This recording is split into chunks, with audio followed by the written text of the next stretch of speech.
Pluribus Episode 5, titled The Dairy Company, is a quiet, intense, and visually stunning installment that proves this show thrives in its subtlety. What makes Pluribus so compelling is its ability to tell a story without relying on constant dialogue. The show lets us watch Carol Sturka, played by Ray Seahorn, navigate a complicated, hostile world almost entirely in silence. It's mesmerizing to see her move through her environment, handle tasks, and react to challenges in a rhythm that mirrors real life. There's a sense of patience and attention to the small but essential efforts of living that few shows capture. One moment in particular, a time lapse of Carol sleeping as sunlight gradually moves across her bedroom, it emphasizes the passage of time and the quiet endurance of existence. The show invites viewers to feel the strained determination and resourcefulness of someone simply trying to live and survive in a world that has turned strange and hostile. The plot of episode 5 is deceptively simple but layered with tension. After Zosha suffers a cardiac arrest in the previous episode, the collective that governs the survivors in Albuquerque decides to isolate Carol, labeling her a walking hostile work environment. They abandon her completely, refusing direct communication, refusing to collect her garbage or mail except through automated drones, and only sending her recorded messages. "We just need a little space."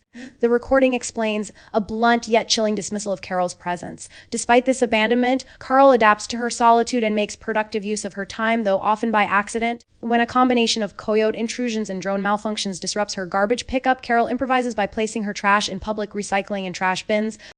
It's here that she stumbles on a strange and unnerving discovery. Every recycling bin is filled with identical milk cartons, all from the same dairy, all containing the same amber liquid made from a mysterious white powder. Carol senses that this could be a key clue to reversing the joining process, an ability she knows exists even if she doesn't fully understand how it works. She attempts to transmit her findings to her 12 fellow survivors, relying on the unseen others to ensure the information reaches them, an act of faith in a world where trust is scarce. While Carol also faces more immediate threats at home. Even after managing to resolve the trash issue, a larger pack of coyotes attacks the town, digging up the grave of her late wife, Helen. In a display of both desperation and resourcefulness, Carol jumps into her cop car, turning on the lights and sirens, and drives through the back fence to scare the animals away. It's a rare moment where Carol's physical courage and protective instincts take center stage, showing a more hands-on side of her survival skills. The next day, Carol dedicates herself to covering Helen's grave with paving stones, a slow and grueling process that also allows the audience to witness her quiet, almost meditative labor.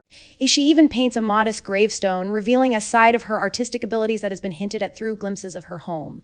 It's a small but significant layer added to her character, showing depth, tenderness, and creativity amidst chaos. The episode also reinforces the emotional weight of her loss and the ongoing strain of living alone in a world that has rejected her. As the episode toward its climax, Carol's investigation leads her to the cold storage facility at the dairy plant, where the rows of plastic tarps hide something shocking.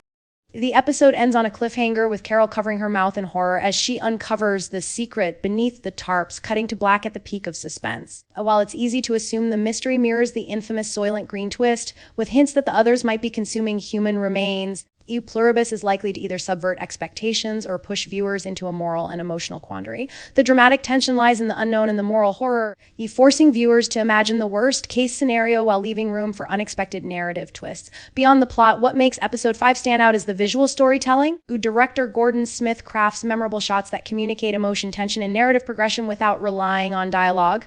A panoramic view of the others abandoning Albuquerque, the striking blue and yellow composition of Carol dumpster diving, and the swirling red and blue police lights as she sits dazed in her car all create a cinematic language that speaks volumes.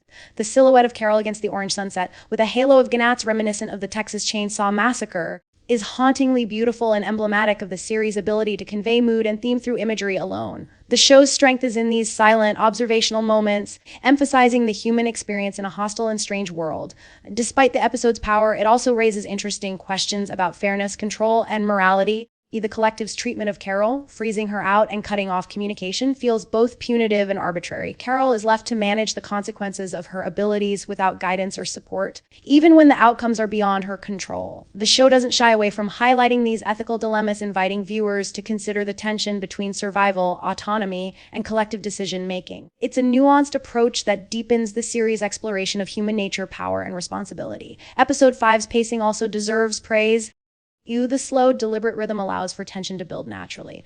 From the careful observation of Carol's day-to-day tasks to the eerie discovery of the milk cartons, Every scene contributes to a sense of unease and intrigue. Moments of mundane labor, moving paving stones, painting a gravestone, dumpster diving, contrast with moments of sudden horror or threat, creating a dynamic viewing experience that keeps audiences engaged while reinforcing the show's core themes of isolation, resilience, and curiosity. Another standout aspect is the layering of genre influences.